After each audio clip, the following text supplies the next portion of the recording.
successful conference, really. Indeed it has. Thank you.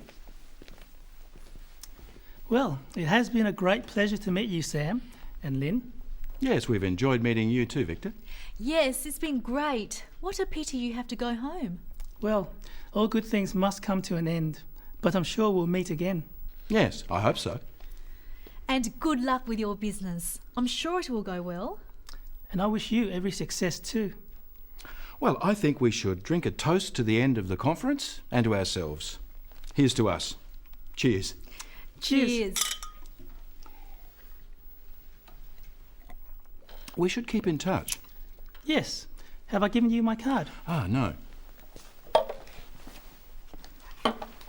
Thanks very much. Here's mine. Do you have a card, Lynn? Yes. Thank you. I'll send you an email. And if you're ever in Singapore, you must look me up. We certainly will. And you have my number. When you're next in Sydney, give me a call. We'll have a drink. May I take these? Well, I'd better get going or miss my flight. Have a good flight home. Bon voyage. Goodbye until next time. Goodbye.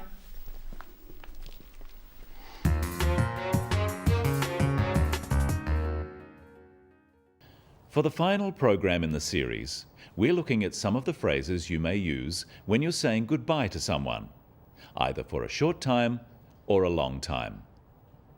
In our example, Victor is from another country, and he's about to go back home. At a conference, he's met Sam and Lynn. It has been a great pleasure to meet you, Sam and Lynn. Yes, we've enjoyed meeting you too, Victor. Yes, it's been great. What a pity you have to go home. There are various phrases you can use to express how enjoyable it was to meet someone. Which one you use depends on how well you got to know them. Practice some of these phrases with Victor. It's been a great pleasure to meet you. I have enjoyed meeting you. I'm so glad to have met you. Nice to meet you. The phrase, nice to meet you, would be used after one short meeting. You can also use this phrase when you are introduced to someone. What about the replies? Practice them with Lynn. Nice to meet you. You too. It's been a pleasure to meet you. And you. Glad to have met you. Glad to have met you too. Notice that the reply should match the statement. So if someone says, I have enjoyed meeting you, the reply can be, so have I. If someone says, it's been a pleasure to meet you, the reply can be, a pleasure to meet you too, or just, and you. Victor also says, I'm sure we'll meet again. Here are some useful phrases to do with meeting again. Practice them with Victor. I'm sure we'll meet again. Hopefully we'll meet again. I hope we'll meet again soon. Notice again here that the reply should match the statement.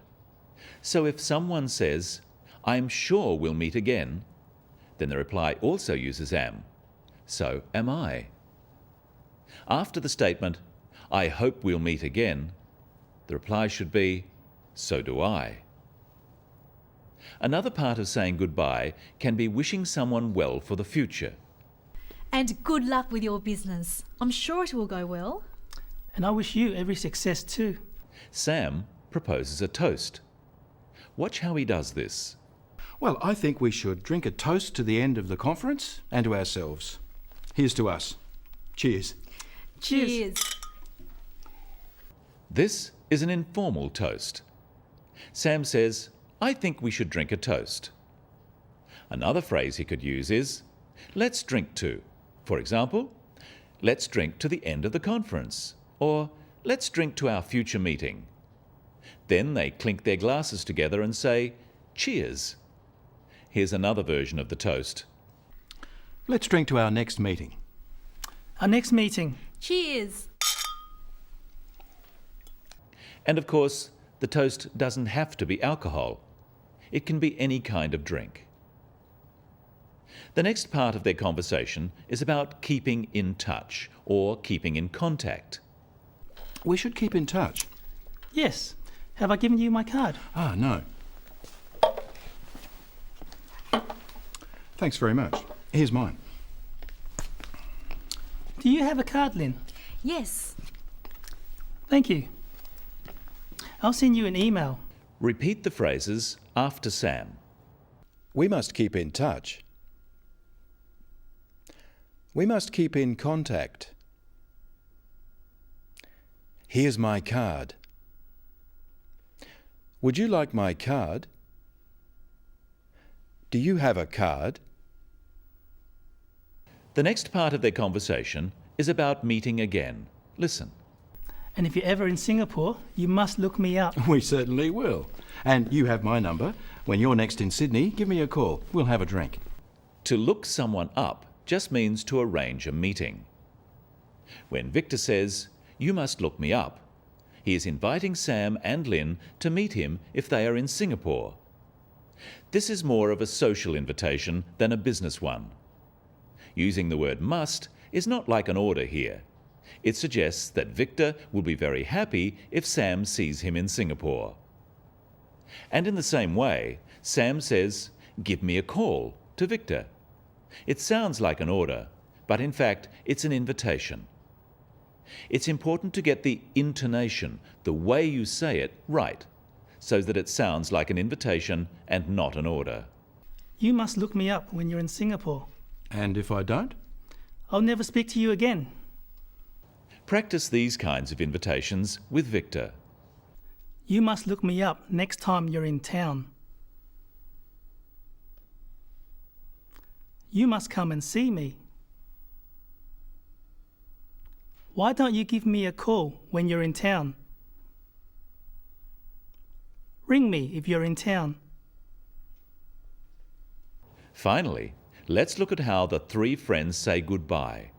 Remember, this is a semi-formal situation. Well, I'd better get going or miss my flight. Have a good flight home. Bon voyage. Goodbye until next time. Goodbye. There are a few ways of saying goodbye, but the simplest and best is simply goodbye. Sam says bon voyage, a French phrase which is also quite common for someone who is travelling. Now let's review and practice some of the phrases we've learnt today. It's been a pleasure to meet you. I'm sure we'll meet again. We must keep in touch. Give me a call when you're in town. I've enjoyed meeting you. I wish you every success for the future. May I give you my card? Best wishes for the future. I hope you have a good flight home. The language you use in each situation may be slightly different depending on how well you know the other people and how friendly you are with them. If the situation is social and you have become quite friendly, you may use slightly less formal language. But it's important not to forget the usual expressions of good wishes, such as for a good flight home, and to say how you've enjoyed meeting the other person. But don't go too far. Well, I'd better get going or I'll miss my flight. I'm going to miss you, Victor. So am I. What will we do without you? Be strong. Will we meet again? I know we will. Goodbye. Goodbye, Victor. Bon voyage. You forgot my card! Well, I've enjoyed helping you with the business of English, and I hope you've enjoyed learning some useful phrases and expressions in English, and that you'll be able to put them into practice soon. Goodbye, and good luck.